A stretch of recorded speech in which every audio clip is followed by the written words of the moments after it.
오늘 본문에 보면 다시 하나님의 말씀이 스가랴 선지자에게 임하게 됩니다. 그리고 금식에 대해서 다시 한번 이야기해 주시는 장면이 기록되어져 있습니다.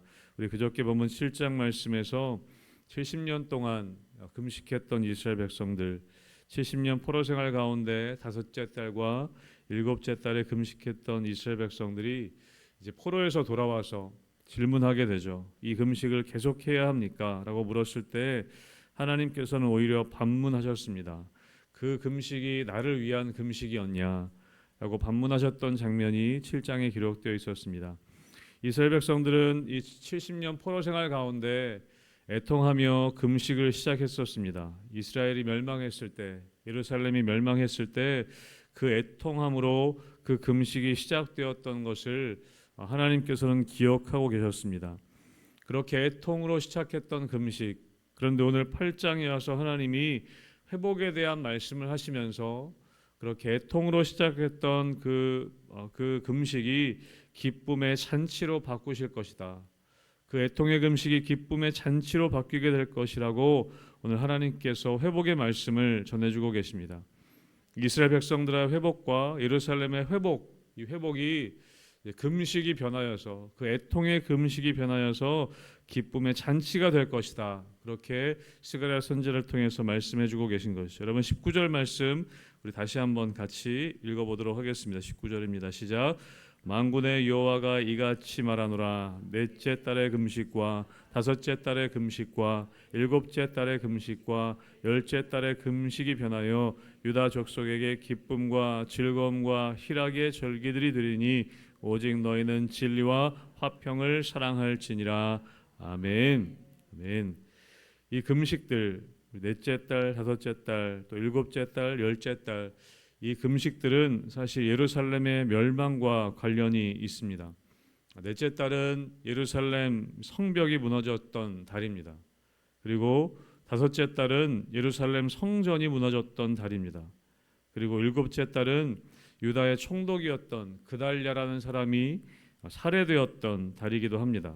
그리고 열째 달은 예루살렘 성이 완전히 포위되어서 기근이 시작된 달, 그것이 바로 열째 달이었습니다. 그렇게 하나님께서는 그 예루살렘 멸망과 관련이 있는 그 절기들, 그 달들을 다 하나하나 언급하시면서 너희가 애통했던, 그렇게 무너졌던, 그래서 그렇게 애통하며 금식했던 그 절기들을 이제 변하여서 유다 족속에게 기쁨과 즐거움과 희락의 절기들이 될 것이라고 말씀하십니다.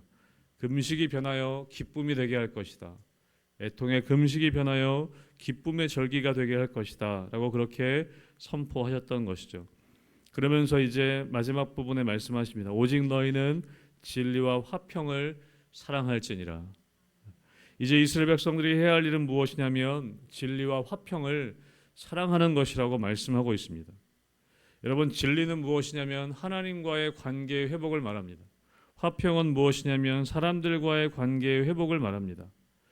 이제 온전히 하나님께로 돌이킨 이스라엘 백성들은 진리와 화평을 사랑하게 되었을 때 이제 금식하고 슬퍼했던 모든 것들이 기쁨의 절기가 될 것이라고 우리에게 하나님께서 이스라엘 백성들에게 약속하고 계신 것이죠.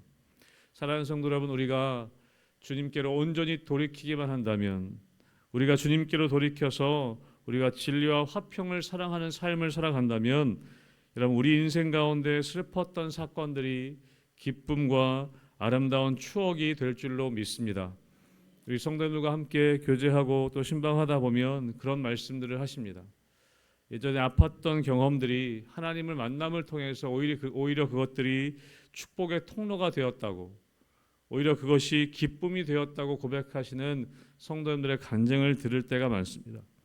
우리 삶 가운데 그런 회복이 일어나는 것이죠. 우리가 하나님을 만나게 되었을 때 그것이 슬픔으로만 있는 것이 아니라, 나의 삶의 아픔의 경험들이 아픔으로만 있는 것이 아니라, 우리가 하나님 앞에 돌아왔을 때, 하나님을 만나게 되었을 때 나의 삶 가운데 슬픔과 상처들이 오히려 회복과 축복의 통로의 역할을 감당하게 될 줄로 믿습니다. 저는 여러분의 삶에 예전에 흘리셨던 눈물들, 또 상처들과 슬픔들이 주님 앞에 나오셨을 때 오히려 그것이 다른 사람들을 살리고 회복시키는 귀한 축복의 역할, 축복의 통로의 역할을 하게 될 줄로 믿습니다. 그것이 하나님을 만나는, 하나님께서 회복시키시는 이스라엘 백성들의 장면이라는 것이죠. 그래서 하나님께서는 오늘 이스라엘 백성들에게 이야기하십니다. 너희는 이제 진리와 화평을 사랑해라. 그것이 이스라엘 백성들의 사명이 되는 것입니다. 그리고 오늘 20절 말씀부터 보면 이제 하나님께서 이스라엘을 향한 이 회복의 계획, 근데 이스라엘 백성들만 회복되는 것이 아니라 그 이스라엘 백성들의 회복의 계획이 열방을 향하고 있음을 우리가 보게 됩니다. 20절 말씀에 이렇게 말씀하십니다. 만군의 여호와가 이와 같이 말하노라. 다시 여러 백성과 많은 성읍의 주민이 올 것이다. 다시 회복될 것이라고 말씀하시는 것이죠. 21절에도 이렇게 말씀하십니다. 이 성읍 주민이 저 성읍에 가서 이르기를 우리가 속히 가서 만군의 여호와를 찾고 여호와께 은혜를 구하자 하면 나도 가겠노라 하겠으며, 이런 일들이 일어난다는 것이죠. 누군가 하나님의 은혜를 찾고 또 하나님을 찾고자 했을 때 그렇게 이야기하면 사람들이 옆에서 이야기한다는 것입니다. 나도 가겠습니다. 나도 가겠습니다. 라고 동참하겠다는 것이죠. 22절에 또한 이렇게 얘기합니다. 많은 백성과 강대한 나라들이 예루살렘으로 와서 만군의 여호와를 찾고 여호와께 은혜를 구하리라. 그럼 23절은 같이 한번 읽어보겠습니다. 23절입니다. 시작. 만군의 여호와가 이와 같이 말하노라. 그날에는 말이 다른 이방 백성 10명이 유다 사람 하나의 옷자락을 잡을 것이라. 곧 잡고 말하기를 하나님이 너희와 함께 하심을 들었나니 우리가 너희와 함께 가려 하노라 하리라 하시니라. 아멘. 아멘. 다른 언어를 말하는 사람들이, 다른 이방 사람들이 유다 사람의 옷 소매를 붙잡고 그렇게 얘기한다는 것입니다. 하나님이 당신들과 함께 하심을 우리가 들었습니다. 우리도 같이 가게 해 주십시오. 사랑하는 성도 여러분, 이런 일들이 일어나야 되지 않겠습니까?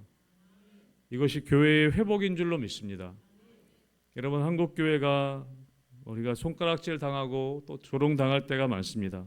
여러분, 그것은 이스라엘 백성들의 모습과 우리가 똑같기 때문에 그렇습니다.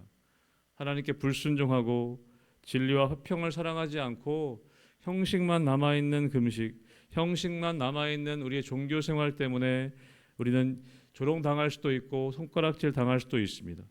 여러분, 그런데 하나님께서 오늘 스가랴 선지자를 통해서 이스라엘 백성들의 회복에 대해서 말씀하고 계십니다. 저는 이 말씀이 우리 교회의 회복의 말씀이 되기를 간절히 소원합니다. 우리 교회에게 주시는 말씀이 되기를 바랍니다. 그래서 오늘 말씀하시는 것이죠. 너희는 진리와 화평을 사랑할지니라. 이것이 교회가 회복해야 할 모습이라는 것입니다. 진리가 회복되고 화평을 사랑하고 그랬을 때 어떤 일들이 일어나게 되는가? 단순히 우리 교회만 회복되는 것이 아니라 교회의 사명이 회복되는 것입니다. 그래서 교회의 모습을 보고 많은 사람들이 이야기하는 것이죠. 우리도 같이 가겠습니다. 우리도 같이 좀 가겠습니다. 그래서 오늘 사람들이 이야기하는 것입니다. 나도 좀 그 사람 좀 만나봐야겠다. 나도 저 교회에 한번 가봐야겠다. 어떻게 저 사람이 저렇게 달라졌는지, 저 사람의 달라진 삶의 이유를 좀 알아봐야겠다. 여러분, 그것이 우리가 진리와 화평을 사랑하는 삶을 살아갈 때 나타나는 열매라는 것입니다. 우리가 때로는 전도하지 않아도, 말로 전도하지 않아도 우리의 삶의 모습을 통해서 저 사람이 어떻게 저렇게 달라졌는지 내가 좀 알아봐야겠다. 내가 저 사람을 좀 만나봐야겠다라는 것이죠. 그래서 우리 희망교회가 그런 이 동네 가운데 소문이 나는 교회가 되기를 주님의 이름으로 축복합니다. 저 교회 갔더니 사람이 달라지더라. 저 교회 갔더니 가정이 회복되더라. 저 사람의 삶이 회복되더라. 여러분, 그렇게 소문이 나서 우리도 한번 가봐야겠다. 우리도 좀 같이 가봐야겠다. 여러분, 교회가 그런 소문 나는 교회, 정말 교회가 그런 축복의 통로가 되는 교회가 되어야 할 것입니다. 여러분, 아브라함에게 하나님께서 말씀하셨죠. 너는 복이 될 것이다. 너는 복의 근원이 될 것이다. 복의 통로가 될 것이다. 여러분, 그것이 본래 성도의 모습이라는 것이고 하나님께서 성도를 부르신 목적이라는 것입니다. 여러분, 그 회복이 이스라엘을 택하셔서 복의 통로가 되게 하실 것이라는 스가랴 선지자의 회복의 말씀으로 나타나게 된 것이죠. 저는 간절히 바라기를 이러한 복의 통로의 역할을 우리 교회가, 우리 성도님들이 감당하게 되시기를 주님의 이름으로 축복합니다. 그럴 때 열방을 향한 하나님의 사명이 교회 가운데 나타나게 되는 것입니다. 하나님께서는 스가랴 선지자를 통해서 이스라엘 백성들의 불순종으로 말미암아 하나님께 불순종하고 그렇게 멸망하고 70년 동안 포로 생활했던 이스라엘 백성들이 다시 돌아왔을 때 여호와의 성전을 다시 재건해야 될 사명이 있는데, 무엇보다도 하나님과 함께함을 회복하고 또 진리와 화평을 사랑하는 그 삶의 모습을 회복되었을 때 그들이 눈에 보이는 성전만 건축하는 것이 아니라 눈에 보이지 않지만 이 이스라엘 백성들의 정체성을 회복하고 그들로 말미암아 열방이 회복되는 일들을 꿈꾸게 되는 그런 놀라운 꿈의 회복, 비전의 회복을 오늘 스가랴 선지자를 통해서 이스라엘 백성들에게 말씀해 주고 계십니다. 저는 이 비전이 우리 교회 가운데 회복되기를 바랍니다. 우리 한국 교회 가운데 이 비전이 회복되기를 바랍니다. 그냥 우리만 살기에 급급한 삶이 아니라 하나님께서 원래 우리를 부르신 목적, 우리가 진리와 화평을 사랑할 때 우리의 슬픔이 변하여 기쁨이 되고, 단지 우리가 슬픔이 변하여 기쁨이 될 뿐만 아니라 우리들의 모습을 통해서 세상 사람들이 절망 가운데 있을 때 교회를 찾게 되고, 세상 사람들이 슬픔 가운데 있을 때 교회 와서 울게 되는 일들이 일어나게 되기를 주님의 이름으로 축복합니다.